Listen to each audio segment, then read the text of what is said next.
Olá você, meu amigo, minha amiga aqui do Tec Concursos. Como é que você tá? Tudo bem? Sou o professor Bruno Lira, seu professor de Direito Administrativo. Eu estou aqui para que a gente possa dar continuidade ao nosso estudo da Lei 8.112/90. E na aula de hoje, meus amigos, nós vamos iniciar um papo bacana sobre as licenças, afastamentos aqui na nossa Lei 8.112. Quais são os casos de licença dos servidores e afastamentos dos servidores? Tudo isso que vamos falar hoje estão aqui, ó, no artigo, está aqui no artigo, no tópico, aliás, 10.6.9 das licenças, afastamentos e concessões na nossa Lei 8.112. Beleza? Tudo certo? Vamos lá, pessoal, vem comigo, olha só. Inicialmente, meus amigos, vamos falar sobre licenças, tá? O artigo 81 diz assim, ó, conceder-se-á ao servidor licença. Quais são as licenças concedidas ao servidor público? Primeiro, licença por motivo de doença em pessoa da família. É quando alguém que depende do servidor público, quando essa pessoa ela fica doente, e aí os cuidados desse servidor são essenciais para o tratamento dessa pessoa. Então a gente tem o deferimento dessa licença. Já já nós conversamos mais sobre ela, tá? Licença por motivo de afastamento do cônjuge ou companheiro. Seu cônjuge ou companheiro também é servidor público. E aí ele se afasta da sede por interesse da administração, e aí você pode solicitar uma licença para que você se afaste do seu local de trabalho para acompanhar o seu cônjuge, tá?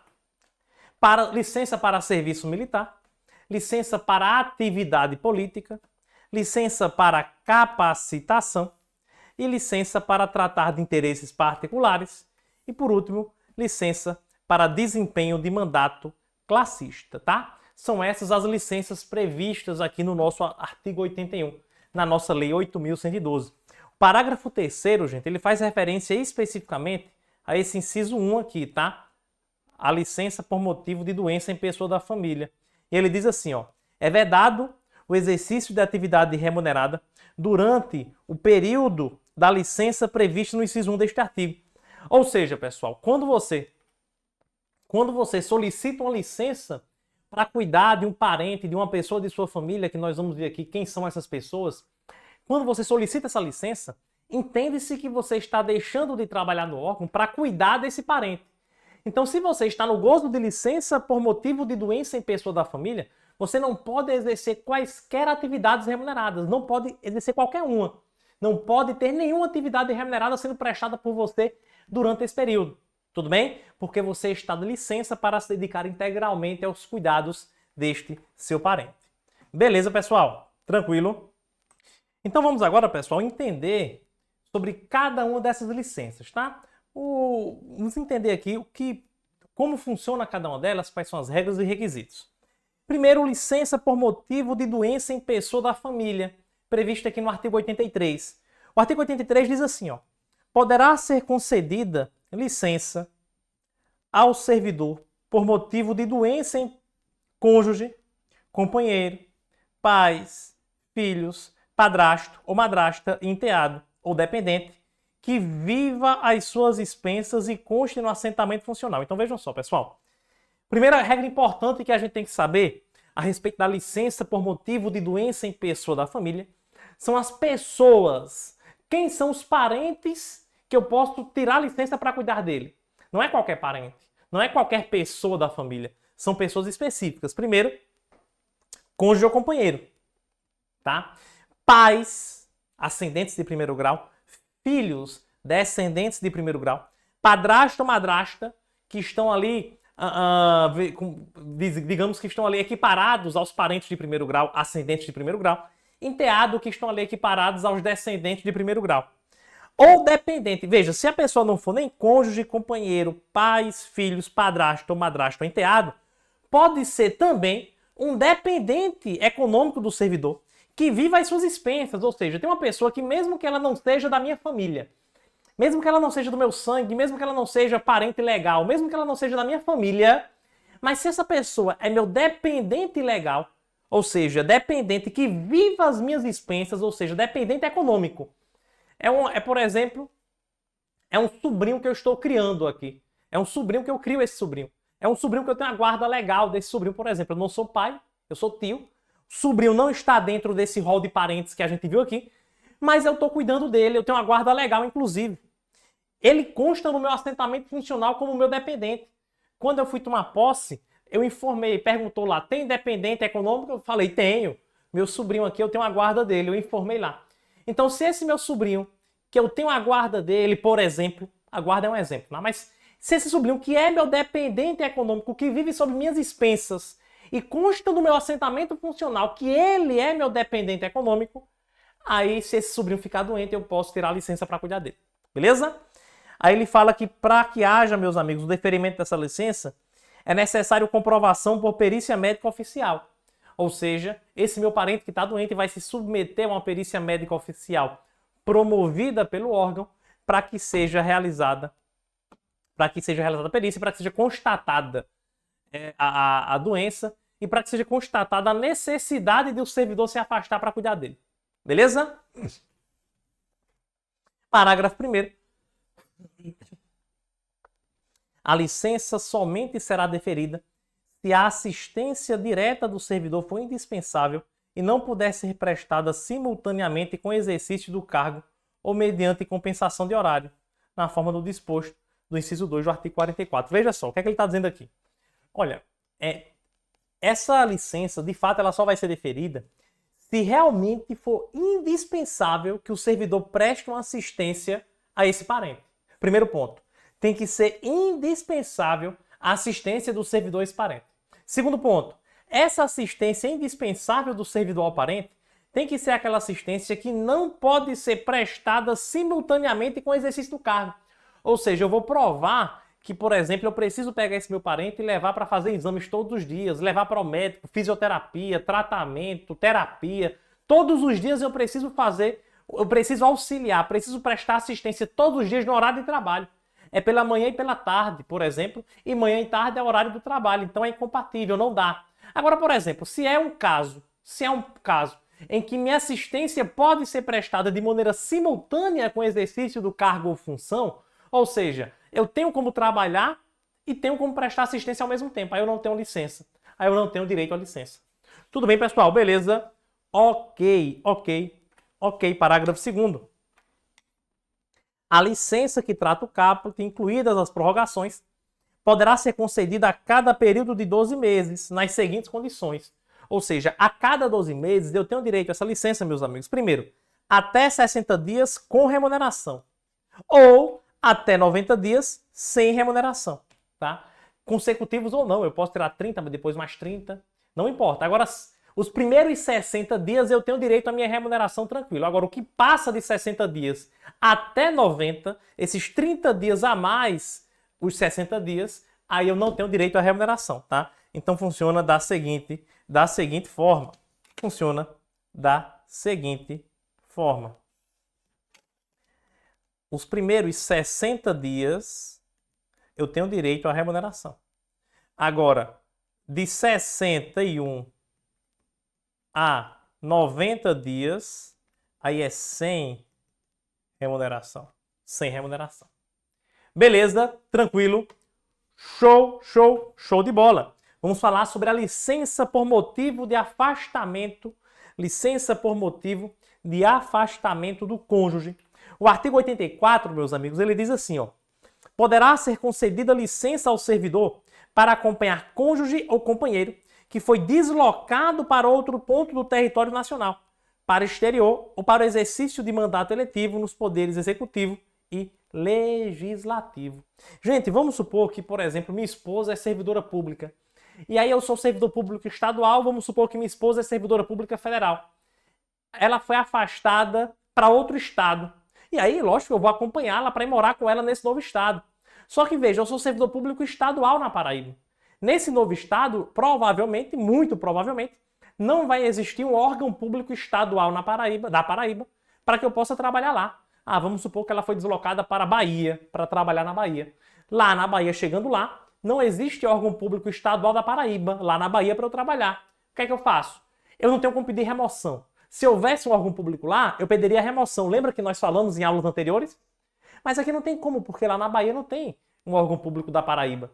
Então o que me resta, se eu quiser ir morar lá de fato, o que me resta é pedir uma licença por motivo de afastamento do cônjuge. Aí eu peço essa licença. É uma licença sem remuneração, tá, pessoal? O artigo 84 diz, repito, poderá ser concedida licença ao servidor para acompanhar cônjuge ou companheiro que foi deslocado para outro ponto do território nacional, para o exterior ou para o exercício de mandato eletivo dos poderes executivo e legislativo, tá? Ok. Eu falei o exemplo, só deixar claro para você. Eu falei exemplo de eu sendo servidor estadual, mas lógico, o servidor estadual ele não é regido pela Lei 8.112. Eu falei apenas para você entender aqui o nosso exemplo, tá? Mas vamos adaptar o exemplo para servidor federal. Mesmo eu sendo servidor federal, minha esposa é servidora federal. Ela vai ser afastada para outro ponto do território nacional e eu também sou afastado. Só que para onde eu vou não existe nenhum órgão público, vinculado à entidade que eu sou servidor. Então, nesse caso, eu também não vou ter como ter uma remoção, vou ser afastado de toda forma, tá? Vamos supor que eu sou professor da Universidade Federal da Paraíba. E aí ela é removida, ela é afastada lá para o interior da Bahia. Lá no interior da Bahia, nem nas proximidades, não existe... Na Bahia não existe não vai existir nenhum campus da UFPB. E vamos supor que lá também não há possibilidade nem de redistribuição, por exemplo, para a UFBA, para a UFBahia, porque eu estou situado, a minha esposa foi afastada para um município do interior que não tem nenhum campus da UFBA lá. Então, nesse caso, não tem como eu trabalhar de fato. Não tem como eu trabalhar naquela região, por isso eu vou ser afastado. Beleza? Afastado, esse afastamento, segundo o parágrafo 1º, a licença será por prazo indeterminado e sem remuneração. Ou seja, não há tempo certo para que acabe esse período de licença, mas também não há nenhum tipo de remuneração. Não vou ser remunerado enquanto ela durar. Parágrafo 2º diz que no deslocamento de servidor cujo cônjuge ou companheiro também seja servidor público civil ou militar de qualquer dos poderes da União, dos estados, DF e municípios, poderá haver exercício provisório em órgão ou entidade da administração federal direta, autárquica ou fundacional, desde que para exercício de atividade compatível com o seu cargo. Vamos supor, pessoal, que eu vou para a minha esposa, perdão, a minha esposa é afastada para um local, para um município, e lá nesse município tem um órgão público federal. Se houver nesse órgão público federal algum tipo de função compatível com o meu cargo originário, eu posso ter um exercício provisório. Não é remoção, tá? É um exercício provisório. É uma forma de que eu não vou ser afastado para que eu possa continuar recebendo remuneração e continuar trabalhando.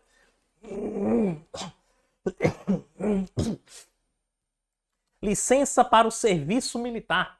O artigo 85 diz assim, ó, ao servidor convocado para o serviço militar, por algum motivo excepcional, por exemplo, será concedida licença na forma e condições previstas na legislação específica. Ele não detalha muito como vai ser essa licença para o serviço militar. Ele diz que uma lei específica deve tratar sobre o tema, tá? Mas aqui o parágrafo único diz assim, ó, concluído o serviço militar, o servidor tem até 30 dias sem remuneração para reassumir o exercício do cargo. Concluiu a licença, tem 30 dias para voltar. Licença para atividade política. Pessoal, a licença para atividade política, ela vai ser exercida de diferentes modos, tá? Existem diferentes períodos para essa licença para atividade política. Primeira coisa que você tem que saber é, a licença para atividade política é para a campanha política. Não é depois que a pessoa ganha a eleição, não é para exercício de mandato, não. O exercício de mandato é afastamento, vou ver com você depois. Mas aqui é uma licença para atividade política, ou seja, para trabalho de campanha política, tá? O artigo 86 diz assim, ó, o servidor terá direito à licença sem remuneração durante o período que mediar entre sua escolha em convenção partidária como candidato a cargo eletivo e a véspera do registro de sua candidatura perante a Justiça Eleitoral. Então veja só, o primeiro período dessa licença para atividade política, que é sem remuneração, é a partir do momento da sua escolha na convenção partidária até a véspera do registro da candidatura perante a Justiça Eleitoral. Primeiro período aqui.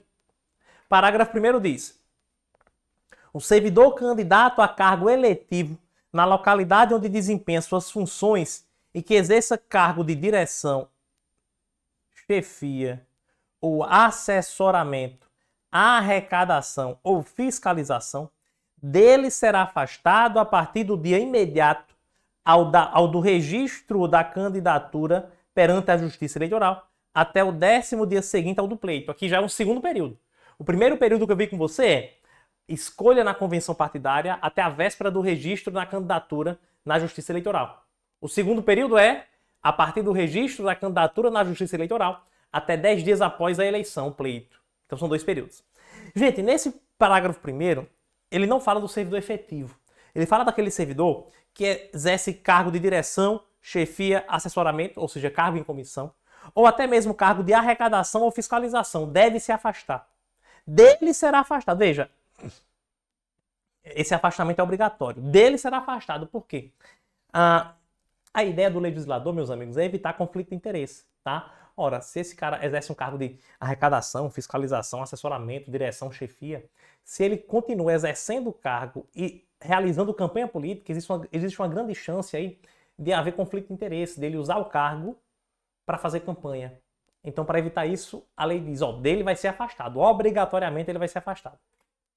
Parágrafo 2º, gente, ele não fala que é obrigatoriamente, porque aqui é no caso de servidor efetivo, já é diferente.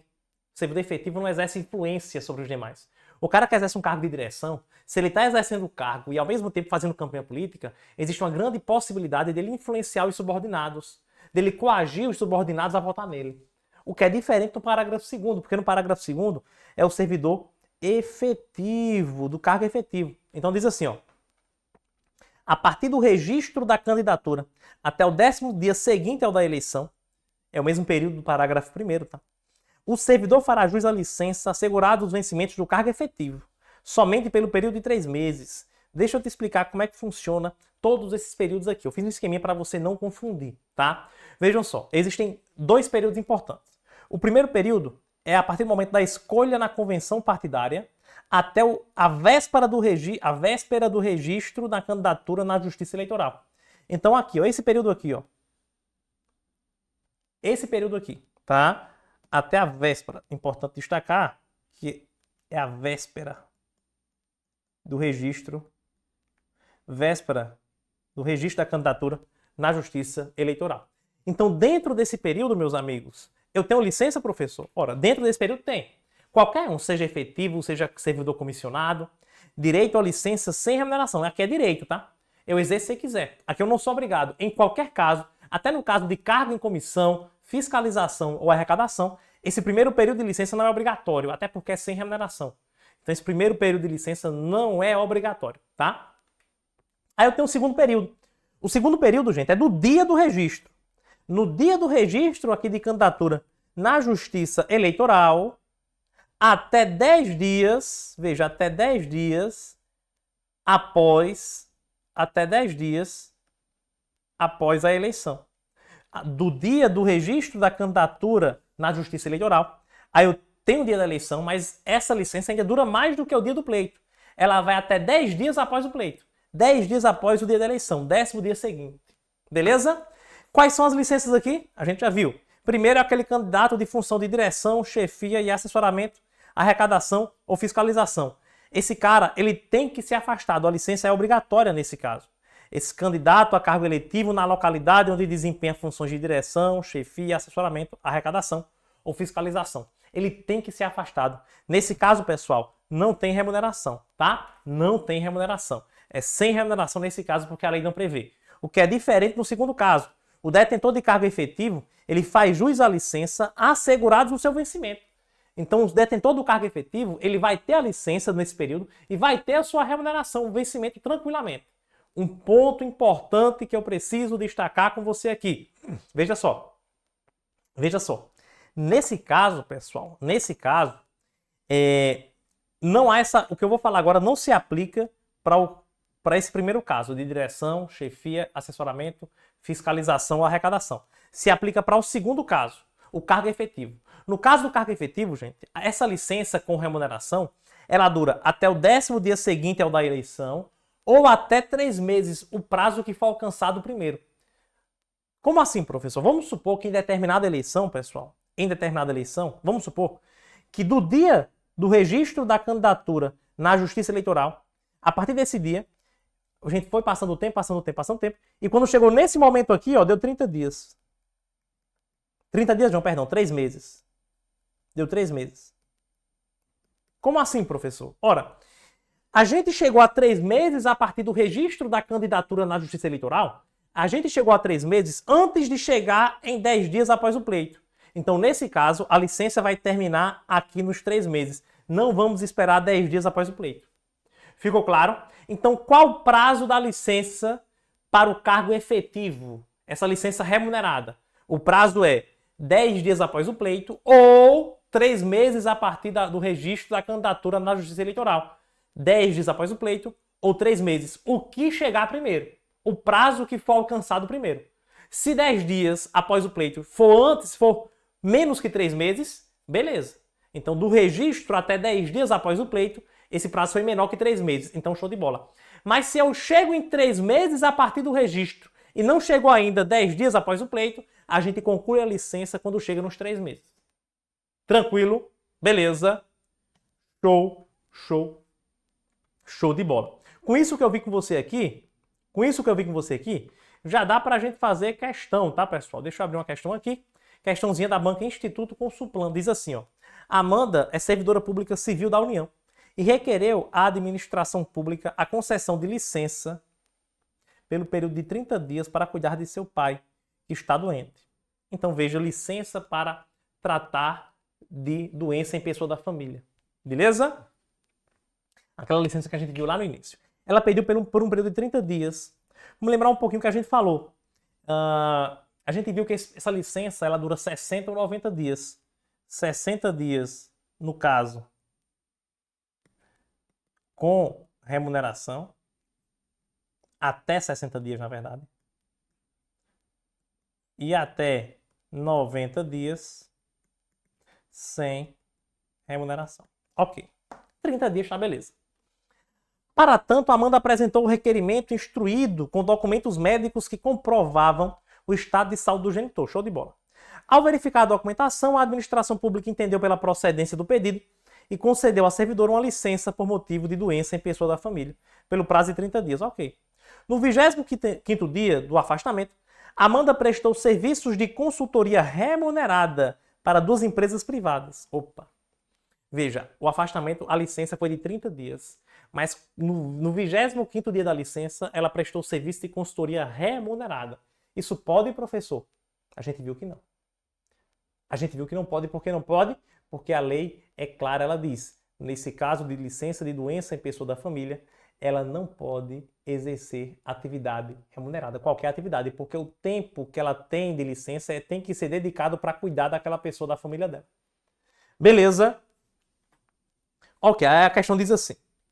Nos termos da Lei 8.112, é correto afirmar que, letra A concessão da licença independe de exame por perícia médica oficial. Nossa, tá errado, gente.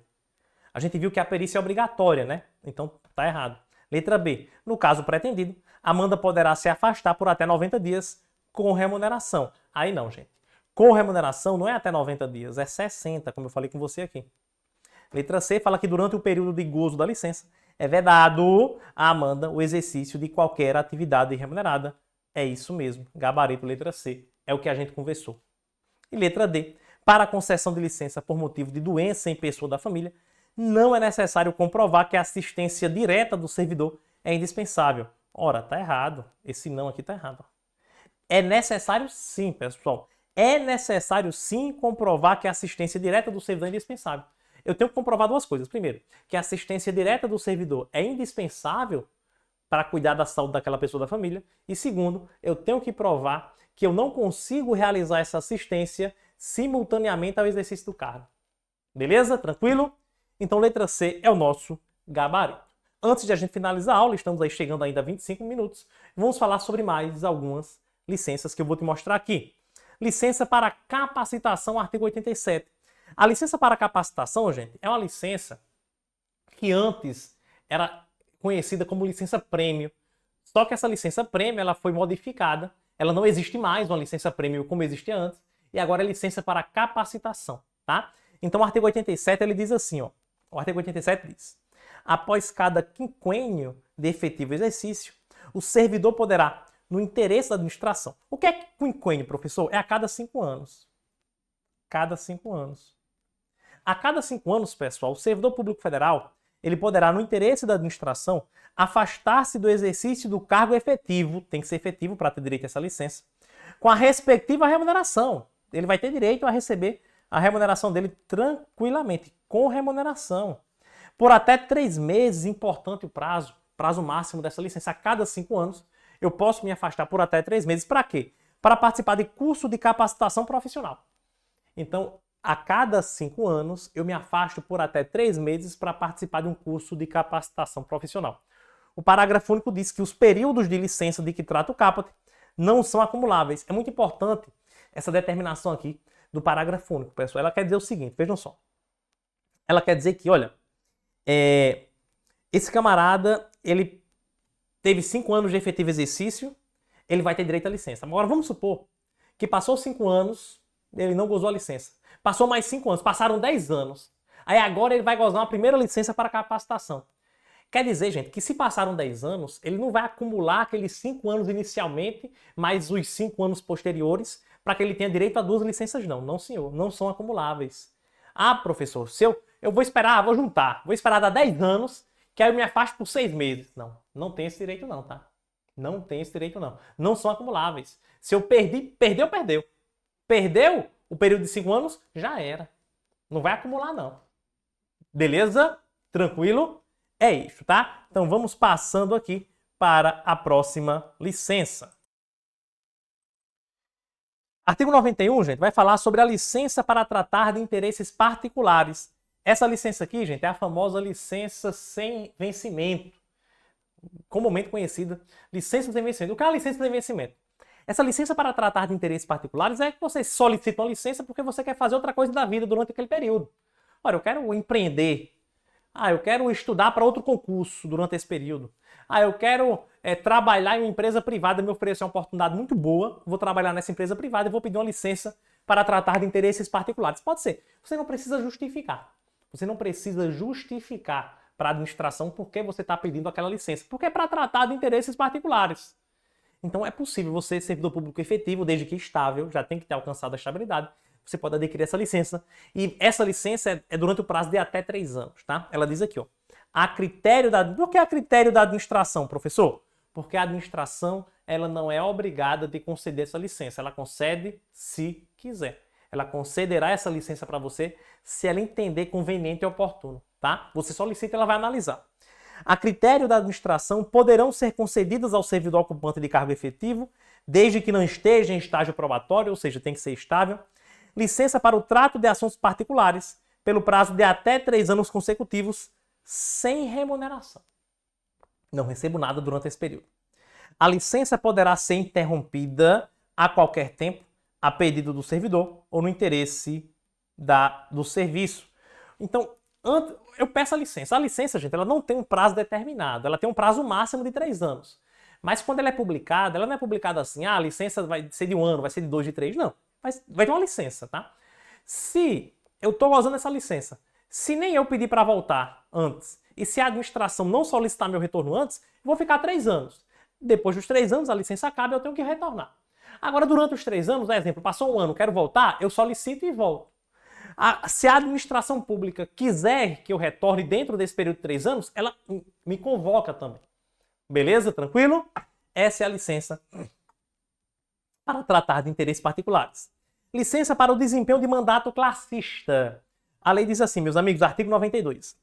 É assegurado ao servidor direito à licença sem remuneração para o desempenho de mandato em confederação, federação, associação de classe de âmbito nacional, sindicato representativo da categoria, acontece muito o caso de sindicato, ou entidade fiscalizadora da profissão, ou ainda para participar de gerência ou administração em sociedade cooperativa constituída por servidores públicos para prestar serviços a seus membros, observado o disposto na linha C do inciso 8 do artigo 102, conforme o disposto em regulamento e observados os seguintes limites.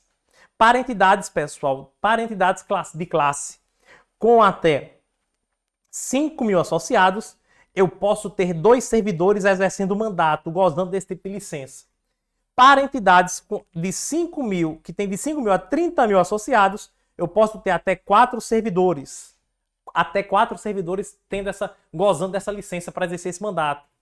E para entidades com mais de 30 mil associados, opa, apertei aqui no botão sem querer, pronto. Para entidades com mais de 30 mil associados, nós poderemos ter aqui 8 servidores gozando dessa licença, beleza? Então são os limites aí que a lei traz. O parágrafo 1º diz: somente poderão ser licenciados os servidores eleitos para cargos de direção ou de representação nas referidas entidades, desde que cadastradas no órgão competente.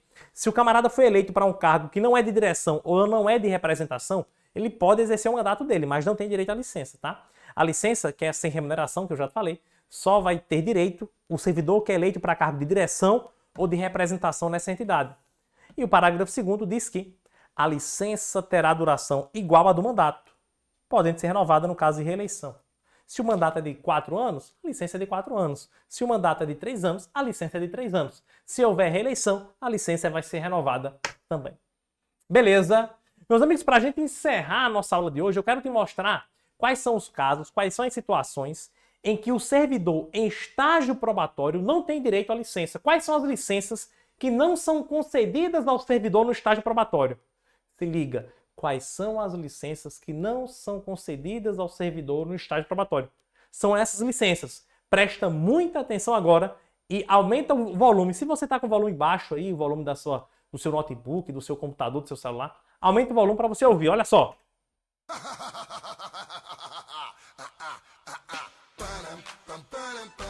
Se ligou aí? É o MC Catra, é isso aí, gente. É o mnemônico. Muita gente já conhece esse mnemônico. MC Catra são os servidores, são as licenças que não podem ser gozadas pelo servidor em estágio probatório. Quais são as licenças? Primeiro, licença para exercício de mandato classista. Licença para exercício de mandato classista não pode para servidor em estágio probatório. Licença para capacitação, que a gente viu aquela licença que é a cada quinquênio, a cada 5 anos. Não pode também. E licença para tratar de interesses particulares. Aquela licença sem vencimento que a gente conversou não pode ser gozada por servidores que estão no estágio probatório. Beleza? Então, nós vimos aqui essas licenças. Se você, meu amigo, minha amiga, ficou com qualquer dúvida aqui sobre licenças e sobre a aula de hoje, porque chegamos ao fim dela, você vai mandar sua dúvida aqui para o meu Instagram, beleza? Então chegamos ao fim de mais uma aula. Na próxima aula a gente fala sobre os afastamentos e concessões. Se você ficou com qualquer dúvida, você vai lá no Instagram, manda sua dúvida e assim que possível eu te retorno. Valeu demais, um forte abraço e eu te espero na próxima aula.